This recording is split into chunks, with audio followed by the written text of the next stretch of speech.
வணக்கம். இன்னைக்கு நாம ஒரு செம்ம த்ரில்லிங்கான வரலாற்று நிகழ்வு பத்தி பார்க்க போறோம். ரகசியங்கள், அரசியல், உச்சக்கட்ட அறிவியல்னு எல்லாமே கலந்த ஆபரேஷன் சக்தி, அதாவது போக்ரான் 2 அணு ஆயுத சோதனைகளை பத்தின இந்த ஆழமான தமிழ் குரல் வழி விளக்கத்துல நாம இதை விரிவா பார்க்கலாம். இந்த தகவல்கள் உங்களை நிச்சயமா ஆச்சரியப்படுத்தும். சரி, வாங்க நேரா விஷயத்துக்குள்ள போயிடலாம். சரி, முதல்ல இந்த ஒரு விஷயத்த கொஞ்சம் யோசிச்சு பாருங்க. அமெரிக்காவோட மிக நவீனமான உளவு செயற்கைக்கோள்கள் வானத்திலிருந்து கழுகு மாதிரி கண்காணிச்சிட்டு இருக்கு. அதுங்க கண்ல மண்ணை தூவி விட்டு எப்படி இவ்ளோ பெரிய ஒரு அணு ஆயுத சோதனையை யாருக்கும் தெரியாம பண்ண முடியும்? 1998ல இது நினைச்சு பார்க்கவே முடியாத ஒரு விஷயம். ஆனா இந்தியா இதை எப்படி அவ்வளோ கச்சிதமா சாதிச்சுது? இத பத்தி தெரிஞ்சுக்க நீங்க ரொம்பவே ஆர்வமா இருப்பீங்கன்னு எனக்கு தெரியும். ராஜஸ்தான்ல இருக்கிற தார் பாலைவனம் சுத்தி கும்மிருட்டு. அந்த நேரத்துல இந்திய ராணுவத்தோட 58வது இன்ஜினியர் ரெஜிமெண்ட் அவங்களோட வேலைய மிக மிக ரகசியமா ஆரம்பிச்சாங்க. எந்நேரமும் உலக நாடுகளோட கேமராக்கள் அந்த பாலைவனத்தை நோட்டம் விட்டுட்டே இருக்கிறப்போ ஒரு சின்ன தப்பு நடந்தா கூட ஒட்டுமொத்த உலகத்துக்கும் விஷயம் லீக் ஆகிடும். எவ்வளோ பெரிய ப்ரெஷர் இல்லையா? அங்கிருந்த ஒவ்வொருத்தருக்கும் அந்த பதற்றம் நல்லாவே தெரிஞ்சுது. இங்க ஒரு இன்ட்ரெஸ்டிங்கான விஷயம் என்னன்னா, அவங்க பயன்படுத்தின அந்த உருமறைப்பு உத்திகள் தான். வேலைகள் எல்லாமே ராத்திரியில மட்டும்தான் நடக்கும். விடியறதுக்குள்ள எல்லா பெரிய பெரிய மிஷின்களையும் அதுங்க இருந்த பழைய இடத்துக்கே கரெக்டா திருப்பி வச்சுடுவாங்க.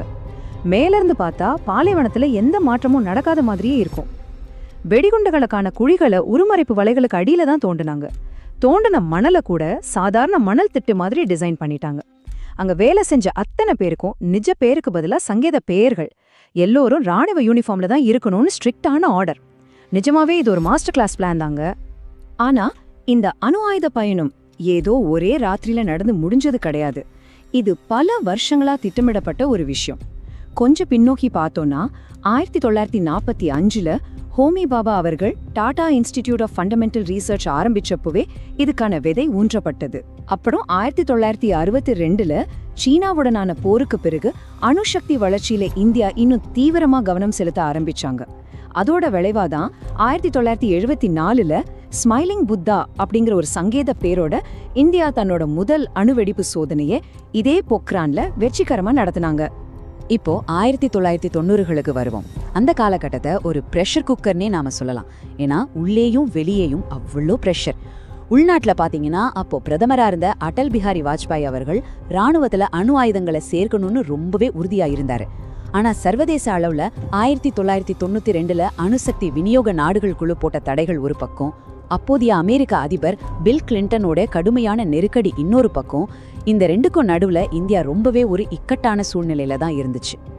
இவ்ளோ பெரிய ஆபரேஷன் சக்தி திட்டத்துக்கு பின்னால இருந்த அந்த மாபெரும் அறிஞர்களை நாம கண்டிப்பா தெரிஞ்சுக்கணும். இது DRDO, பார்க், அப்புறம் அணுசக்தி ஆணையத்தோட ஒரு பிரம்மாண்டமான கூட்டு முயற்சி. APJ அப்துல் கலாம் மற்றும் R சிதம்பரம் ஆகியோர் தான் தலைமை ஒருங்கிணைப்பாளர்களா செயல்பட்டாங்க. டெஸ்ட் சைட் ஏற்பாடுகளுக்கு K சந்தானமும் பாபா அணு ஆராய்ச்சி மையத்தோட இயக்குனரா அனில் ககோத்கரும் பொறுப்பேற்றுக்கிட்டாங்க. இவங்களோட அந்த துல்லியமான திட்டமிடல் தான் இந்த மிஷனோட மிகப்பெரிய பலம். திரும்பவும் அந்த டென்ஷனான தருணத்துக்கு வருவோம். மே 1ஆம் தேதி அதிகாலை கரெக்டா 3 மணி.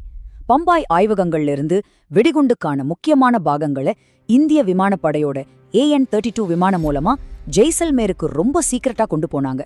அங்கிருந்து ராணுவ ட்ரக்குகள் மூலமா தார் பாலைவனத்தில் இருக்கிற ஒரு குறிப்பிட்ட கட்டிடத்துக்கு அது வந்து சேர்ந்தது. அந்த கட்டிடத்துக்கு அவங்க வச்சிருந்த கோட்வேர்டு என்ன தெரியுமா? பிரேயர் ஹால், அதாவது பிரார்த்தனை கூடம். உலகின் மிக பயங்கரமான ஒரு ஆயுதத்தை உருவாக்குற இடத்துக்கு எவ்வளவு முரண்பாடான ஒரு பேர் வச்சிருக்காங்க பாருங்க. சோதனைக்கு தயாரான அந்த முதல் 3 சாதனங்களோட நுட்பமான விவரங்களை பார்த்தா உங்களுக்கே புரியும். சக்தி I அப்படிங்கிறது 45 கிலோடன் திறன் கொண்ட ஒரு தெர்மோ நியூக்ளியர் சாதனம். அதாவது சூரியனுக்குள்ள என்ன மாதிரியான ஒரு பயங்கரமான ஆற்றல் உருவாகுமோ அதே உருவாக்கும் தொழில்நுட்பம். இதை வெள்ளை மாளிகை அப்படிங்கிற குழிக்குள்ள இறக்குனாங்க. அப்புறம் சக்தி 2 மற்றும் சக்தி 3, இவ ரெண்டும் அணுவை பிளந்து ஆற்றலை உருவாக்குற ஃபிஷன் வகை சாதனங்கள்.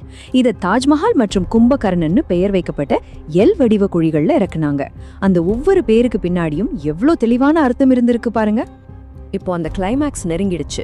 அந்த இறுதி மணி நேரங்களோட கவுண்ட் டவுன் இப்படிதான் இருந்துச்சு. மே 10 இரவு 8:30 மணிக்கு ராணுவ இன்ஜினியர்கள் முதல் சாதனத்தை சீல் வைக்கிறாங்க. மறுநாள் மே 11 அதிகாலை 4 மணிக்கு மீதி இருந்த சாதனங்களும் குழிகளுக்குள்ள இறக்கப்பட்டு சீல் செய்யப்படுது.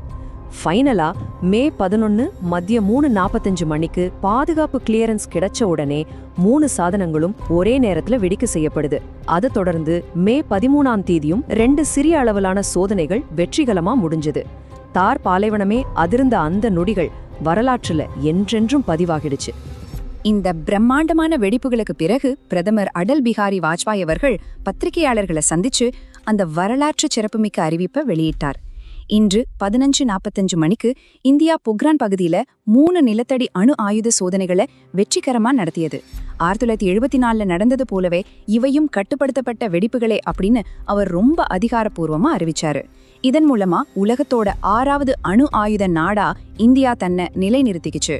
ஆனா இந்த சோதனைக்கு அப்புறம் நடந்த விஷயங்களை நாம கவனிக்கணும். ஏன்னா முற்றிலும் மாறுபட்ட 2 ரியாக்ஷன்ஸ் இங்க உருவாகுச்சு. இந்தியாக்குள்ள பாத்தீங்கன்னா மக்கள் கிட்ட பெரிய கொண்டாட்டம், மீடியாவோட சப்போர்ட், மும்பை பங்குச்சந்தையில பெரிய எழுச்சின்னு எக்கச்சக்க உற்சாகம்.